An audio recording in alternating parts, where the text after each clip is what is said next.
Hello বন্ধুরা, আশা করি সবাই ভালো আছেন। আবারও চলে এলাম নতুন একটি ভিডিও নিয়ে। আজকে এসেছি আমি ঢাকা সংসদ ভবনের সামনে।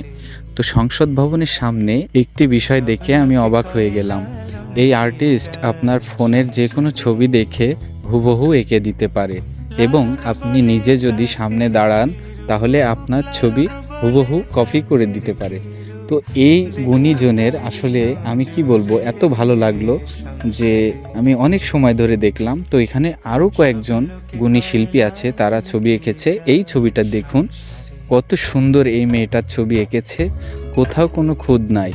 এত সুন্দর তাদের শিল্পকলা, যেটা আসলে আপনারা সামনাসামনি দেখলে অবাক হবেন। তো কখনো যদি সুযোগ পান সংসদ ভবনের সামনে যাবেন, সন্ধ্যার পরে অনেক সুন্দর একটি আড্ডা দেওয়ার জায়গা এবং অনেক দোকানপাট আছে এবং এই শিল্পীদের শিল্পকলা দেখা যায় এখানে। তো আমি যখন ওখানে যেয়ে পৌঁছাই তখন একটি শিল্পীর ছবি আঁকা শেষ হয়েছে। তো এই মেয়েটির ছবি সে হুবহু এঁকে দিয়েছে। আসলে আপনি নিজ চোখে দেখলে অবশ্যই অবাক হবেন। তাদের এই গুণী শিল্প আসলে বলার মতো না। তো সামনে দেখতে পাচ্ছেন সংসদ ভবন। এই জায়গাটাতে আমরা অনেক সময় পার করলাম, অনেক লোকজনের দেখা এখানে, অনেক ফরেনারদেরও দেখলাম, তারা এখানে এসে সময় কাটায় এবং সকলের সাথে মিশে চলাফেরা করে। এখানে বসে আছে আর একজন শিল্পী, তার ছবি দেখতে পাচ্ছেন, কত সুন্দরভাবে ছবি এঁকেছে। আর এই ভাইয়াটি তার কাজ চালিয়ে যাচ্ছে, সে একটি কাজ পেয়েছে, সে ফোনের থেকে দেখে দেখে একটি ছবি তৈরি করছে। দুইজনের হাতের একটি ছবি আঁকানো হচ্ছে। সে অনেক সময় নিয়ে ছবিটি মনোযোগ দিয়ে তার অন্তরস্থল থেকে আঁকার চেষ্টা করছে এবং অনেক সুন্দর হচ্ছে ছবিটা। আমি সামনাসামনি দেখেছি, আপনারাও দেখতে পাচ্ছেন যে ছবিটি মোবাইলের ছবির সাথে কতটা মিল আছে।